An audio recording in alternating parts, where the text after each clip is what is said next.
Point de vue vous est présenté par Développement Côte-de-Beaupré. Soutenir, mobiliser, entreprendre. En affaires avec lacôte.com. Bienvenue à Point de vue.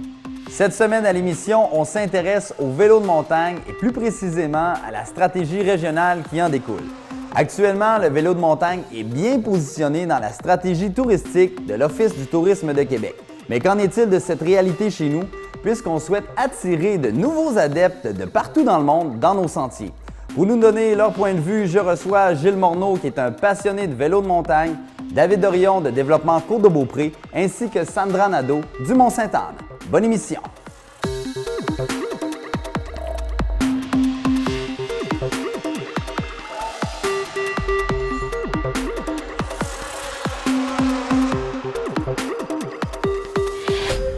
Mon premier invité pour parler de vélo de montagne, Gilles Morneau, c'est un journaliste à la revue Vélo Mag et aussi c'est un passionné de vélo. Monsieur Morneau, bonjour. Bonjour. En forme? Très bien, oui, ça va. C'est ce qu'on demande aux sportifs.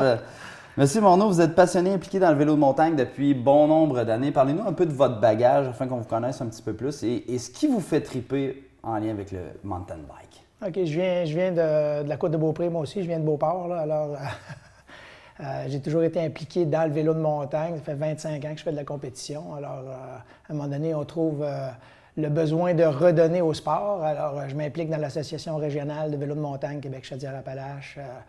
Au niveau québécois aussi, à la Fédération, j'ai été longtemps impliqué. Je travaille comme journaliste pour Vélo Mag, alors ça me donne l'occasion de me promener un petit peu partout à travers le monde là, pour voir des nouvelles destinations.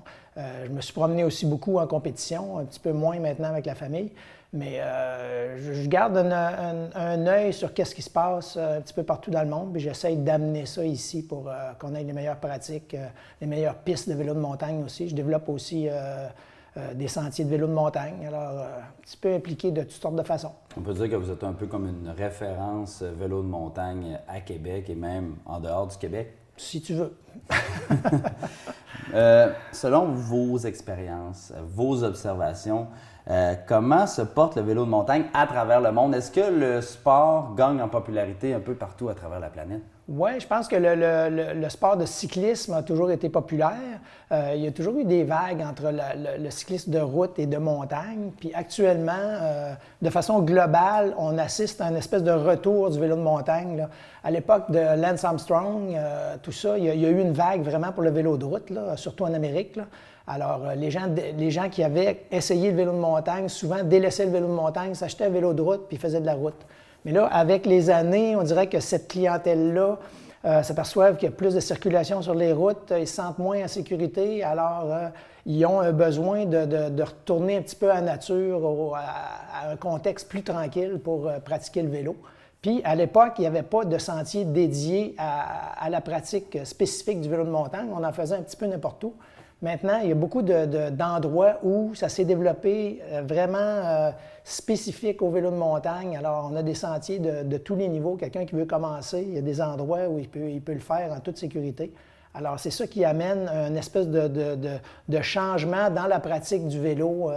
Les boutiques de vélo le voient dans leur vente, là. Ils vendent moins de montagne, ils vendent beaucoup de gravel bike, des vélos un petit peu de route, mais qui sont faits pour aller sur les routes de terre. Alors, puis beaucoup de vélos de montagne, surtout d'entrée de gamme. Alors, ça brasse pas mal, puis c'est intéressant, le renouveau qui est en train de se faire. C'est quoi les grandes tendances en vélo de montagne là, à l'international? De quoi on jase quand on jase de vélo de montagne?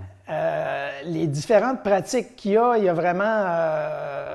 t'as ce qu'on appelle la gravité, là, qui est plus orientée sur la descente, là. Ça se pratique dans ce qu'on appelle des bike parks, un endroit où tu as une remontée mécanique, un petit peu comme au Mont-Sainte-Anne, puis tu as des pistes qui sont en descendant. Alors, c'est des plus gros vélos, puis c'est des pistes plus difficiles. Mais à l'autre opposé du spectre, il y a le cross-country qu'on appelle, qui est des sentiers avec moins de dénivelé, où on monte autant qu'on descend. Puis entre les deux, il y a un segment qu'on appelle l'enduro, qui est de la descente, mais avec on remonte nous-mêmes avec le vélo, là. Ça, l'enduro, c'est un créneau qui est en expansion actuellement, là. Alors, il y a tout ce spectre-là. Là, puis, il y a les vélos électriques aussi, je pense, qui gagnent oui, en c'est popularité. ça. Surtout en Europe, là, le vélo électrique, le renouveau du vélo passe par le vélo électrique. Là. Eux autres ont des grosses montagnes, les Alpes, tout ça. C'est difficile à grimper si on veut se faire plaisir en descente. Alors, le vélo électrique apporte une assistance. Ce n'est pas comme une moto où on accélère juste. Il faut vraiment pédaler, puis la batterie aide au pédalage. Puis en descendant, c'est des bons vélos à double suspension avec bien performants. Alors, les gens ont une assistance pour monter, ils vont plus vite, ils couvrent plus de terrain, puis autant de plaisir en descendant. Vous l'avez dit tout à l'heure, on est mieux organisé, on a de quoi offrir dans nos sentiers, mais qu'est-ce qui nous fait rayonner à l'international? Qu'est-ce qui nous permet de rayonner à travers le monde? Le produit, c'est vraiment le sentier lui-même. Là. Le sentier? Le sentier lui-même, la façon qu'il est tracé, le plaisir qu'on va avoir à rouler dedans, la façon que ça peut nous amener dans des paysages qui sont intéressants. Tu sais. Quand tu te ramasses en haut du Mont-Sainte-Anne puis que tu vois la vue sur le fleuve, là, ça, il n'y a pas beaucoup d'endroits comme ça dans le monde où tu as une vue comparable à ça. Alors, c'est des lieux, des sentiers comme ça qui amènent tellement de plaisir aux gens que le mot se passe, ça se promène sur les réseaux sociaux, les revues en parlent. Alors, c'est comme ça que des gens de l'extérieur sont portés à venir dans la région. Puis, avec quelques comment je te dirais, des produits signatures, si on peut dire, des choses exclusives, comme entre autres à la Vallée-Bras-du-Nord, à Saint-Raymond-de-Port-Neuf. Là. Je pense que c'est ça, un petit peu la locomotive de la région de Québec. Là. Il y a beaucoup de sentiers qui sont faits dans la nature, avec des paysages grandioses, des pistes qui passent sur le bord des rivières, des chutes. Alors ça frappe l'imagination des gens. Puis là, ils s'aperçoivent qu'à Québec, il y a une offre pour le vélo de montagne pour passer plusieurs jours. À ce moment-là, ils peuvent aller dans les différentes stations. Actuellement, on s'active autour de la stratégie régionale. Vous êtes impliqué là-dedans, évidemment. C'est quoi votre rôle dans cette stratégie-là? Un petit peu agir comme consultant? Comme consultant, comme expert, parce qu'il y a une étude qui est en cours actuellement, qui a été confiée à une entreprise qui s'appelle PAR, qui sont des experts en tourisme et en développement régional. Peut-être moins en vélo de montagne, alors ils se sont entourés d'experts, dont Gravity Logic, qui est une firme de Whistler, qui sont vraiment l'autorité là, en matière de bike park à travers le monde. Puis nous, on est, moi et Gabriel Gakwaya, un autre gars de Québec, on est comme les gens qui valident là, les informations spécifiques aux différents sites là, de vélo de montagne à Québec. Est-ce que selon votre point de vue, la stratégie va réellement contribuer à nous mettre en valeur sur la scène internationale ou on a des petites choses encore, des petites lacunes à corriger pour y arriver? Justement, cette étude-là actuellement fait le point sur une étude qui a été faite il y a 3 ans, qui avait recommandé de regrouper ensemble 3 stations, qui étaient le Mont-Sainte-Anne, les Sentiers du Moulin au Lac-Beauport et la Vallée-Bras-du-Nord à Saint-Raymond. Alors ça a bien fonctionné autant au niveau de l'offre que du marketing pour attirer des gens de l'extérieur. Là, on voit déjà les résultats. Après 3 ans, là, on voit qu'il y a des résultats. Là, c'est de faire le point, de se dire notre offre, elle est comment on s'enligne pour les 5 prochaines années. Qu'est-ce qu'on doit améliorer? Il y a encore des infrastructures qui manquent un petit peu. Chaque centre a son point fort et ses faiblesses. Alors, les identifier, travailler là-dessus pour encore améliorer l'offre, puis ajouter une 4e station qui s'appelle E47 au Lac-de-Lage, qui, à l'époque, n'existait pas, où on était comme au balbutiement, mais maintenant est assez mature pour s'ajouter à l'offre de la région de Québec. Est-ce qu'on a, selon vous, tout ce qu'il faut à Québec, sur la côte de Beaupré, au Mont-Sainte-Anne pour devenir une destination vélo de montagne à l'international? Le Mont-Sainte-Anne a déjà une réputation internationale avec le Vélérium, la Coupe du Monde, qui est l'événement qui existe depuis le plus longtemps. Là. Fait que les gens connaissent déjà Québec, souvent à cause des gens qui sont passionnés de vélo, suivent la Coupe du Monde, alors ils connaissent le Mont-Sainte-Anne. Même s'ils ne sont jamais venus, ça leur dit quelque chose. C'est comme la Mecque du vélo de montagne. Alors, vraiment, là, la réputation est déjà là, mais il faut adapter le produit. Ça soit plus vivant au pied de la montagne. Tu sais, il y a toutes sortes de petits points qu'on peut améliorer. Les sentiers aussi, il y a un potentiel extraordinaire. Je pense qu'on n'est pas à la moitié du potentiel que cette montagne-là offre, là. Mais il faut travailler là-dessus puis encore améliorer l'offre. Monsieur Morneau, merci beaucoup. Ça fait plaisir.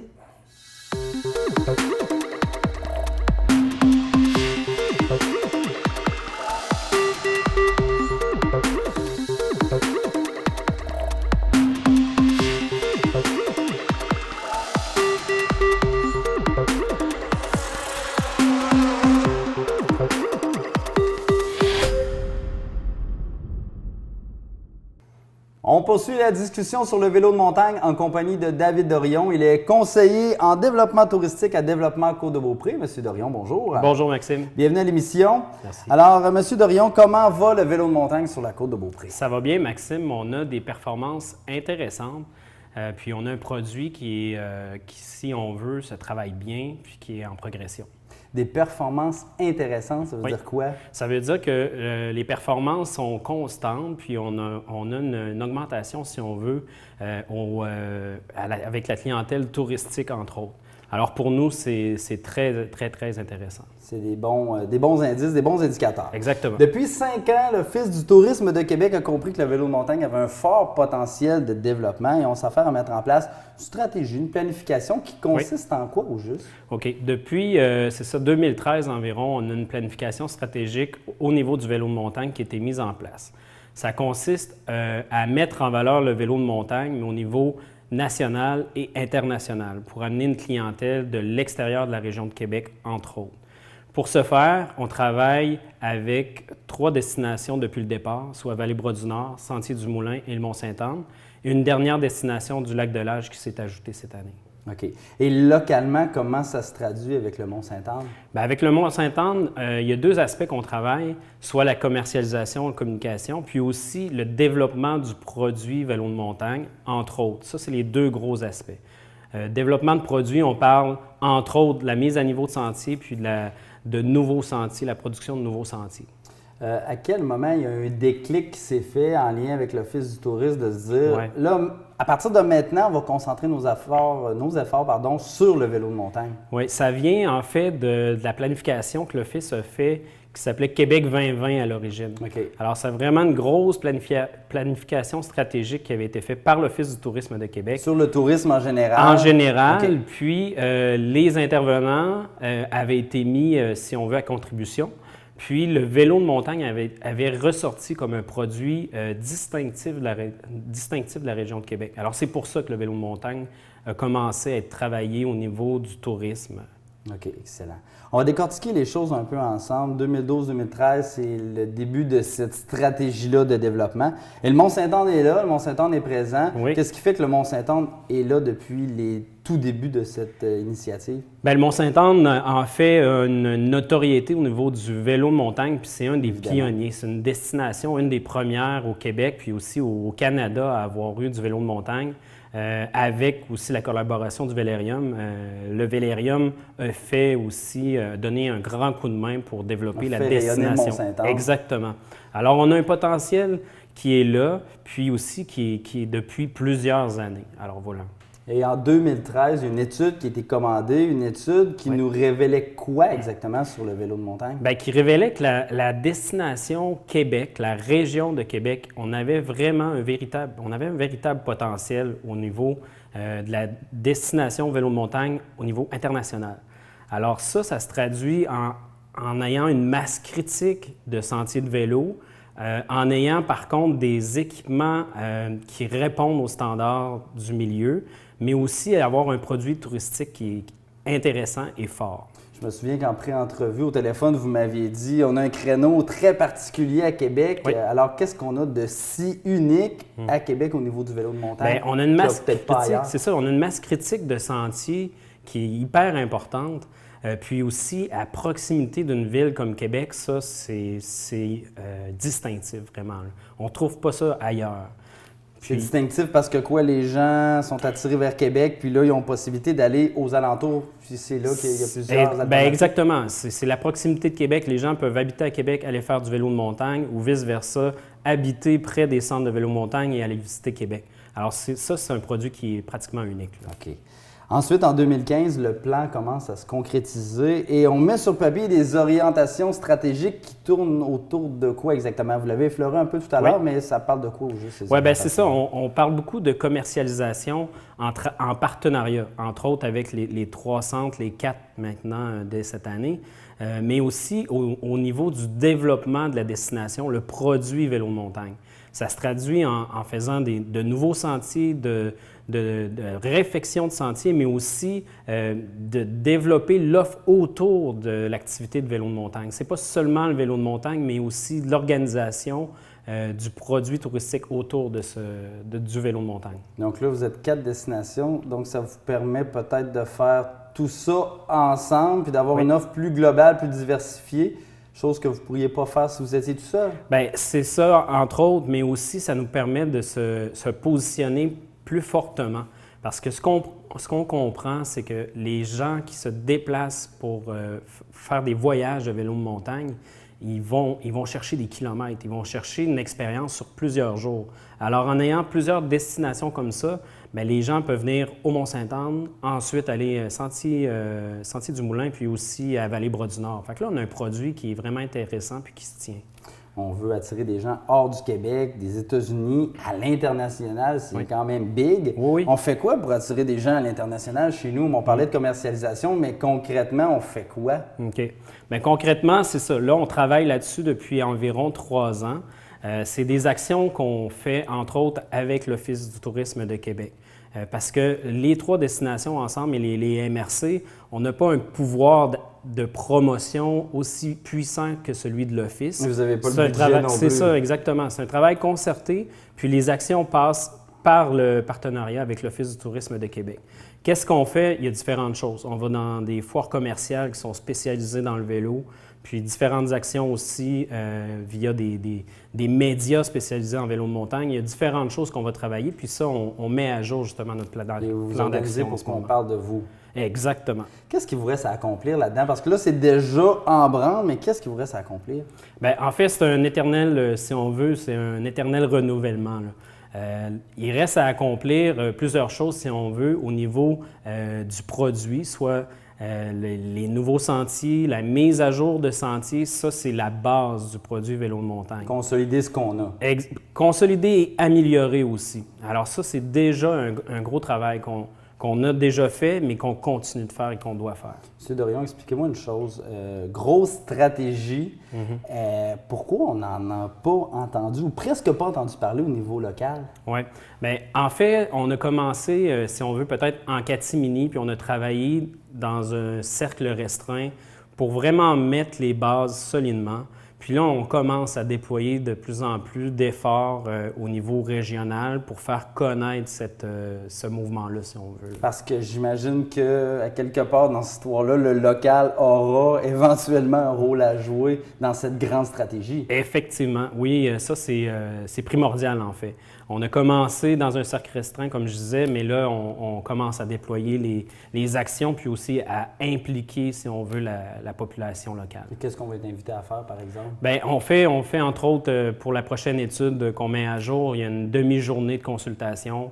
Ça, c'est un seul exemple. Mais aussi, on travaille de plus en plus en partenariat avec certains promoteurs ou aussi résidents de la région pour qu'on ait si on veut, qu'on ait une vibe ou une vague qui jaillisse. Exactement, okay. Exactement. Est-ce qu'actuellement, le Mont-Sainte-Anne, avec les infrastructures qu'elle a, est prête à accueillir cette nouvelle clientèle à l'international? On a un super potentiel. On a un réseau qui est hyper intéressant, qui demande une mise à jour. Puis on a commencé des nouveaux sentiers depuis 2 ou 3 ans, puis on voit déjà les résultats. Ça se parle beaucoup, ça amène des commentaires hyper positifs. Alors, on a un travail à faire, mais on est conscient qu'on a un potentiel hyper intéressant, que ce soit pour le downhill ou le cross-country. Puis même, c'est ce qui fait la distinction du Mont-Sainte-Anne, c'est qu'on a une région de vélo de montagne qui offre plusieurs produits. Alors là, ça, c'est génial. Justement, on va poser la question à quelqu'un du Mont-Sainte-Anne dans quelques instants. Monsieur Dorion, merci. Merci, Maxime.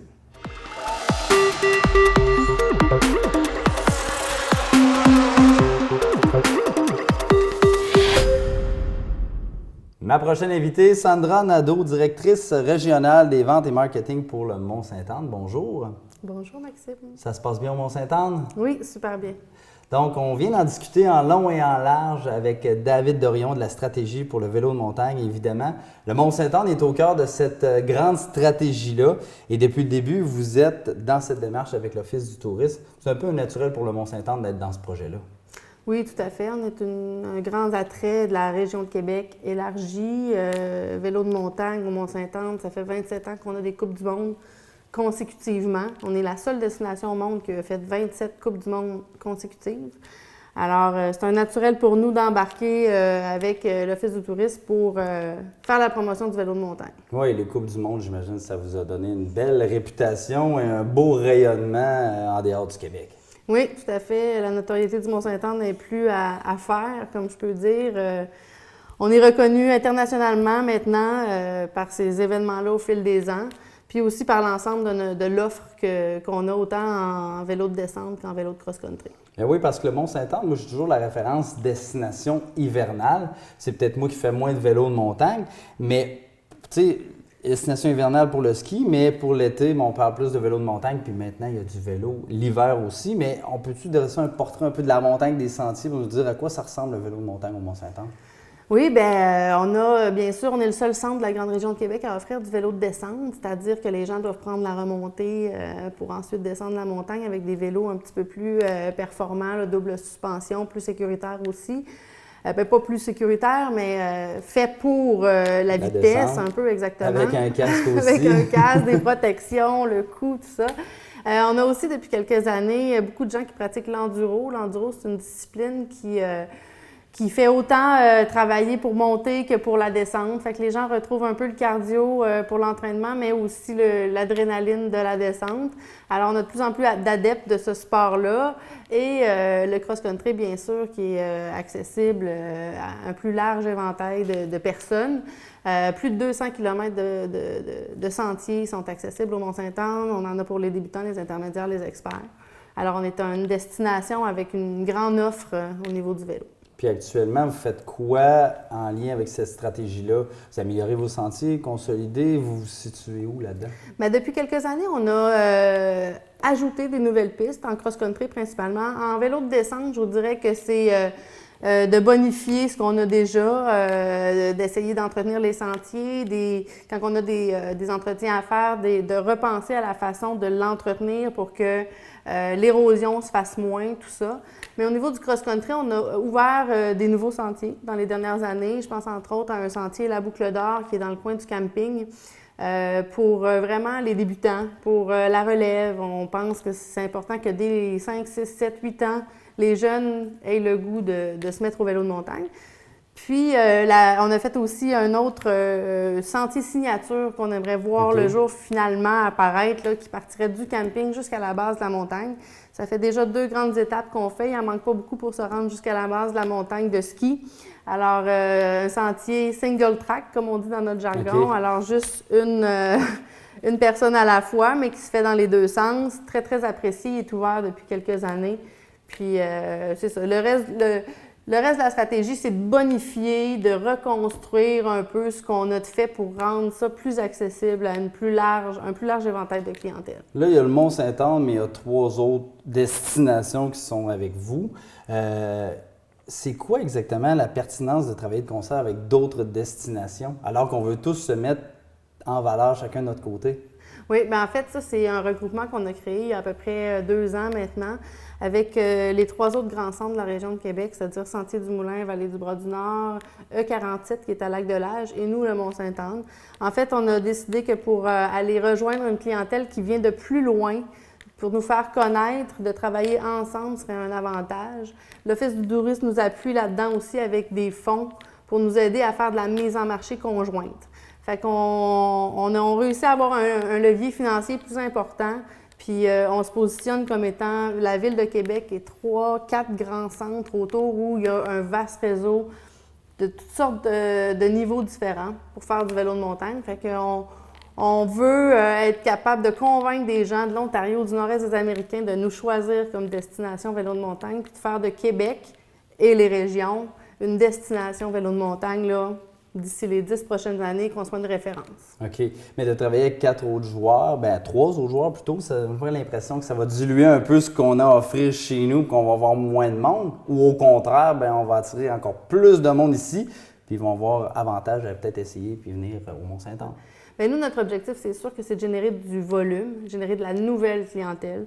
La clientèle qui nous visite déjà actuellement depuis, 5, 6, 10 ans, c'est une clientèle beaucoup qui est régionale. Ils savent qu'on existe, ils ont appris à nous connaître, à nous visiter, puis c'est des gens qui font peut-être entre une demi-heure puis 1 heure maximum de déplacement pour venir chez nous. Nous autres, on cible vraiment que ça revienne, que les gens viennent de plus loin pour les retombées économiques aussi qui sont plus importantes quand tu viens en séjour, puis du nouveau monde, avoir juste une nouvelle clientèle chez nous, dans nos sentiers. De plus loin et aussi à l'international, mais est-ce que pour ce faire, est-ce que vous devez, parce que là on a parlé de la notoriété du Mont-Saint-Anne, mais est-ce que vous devez réaffirmer tout le temps la position du Mont-Saint-Anne comme une destination de vélo de montagne? Est-ce que ça fait partie de la stratégie?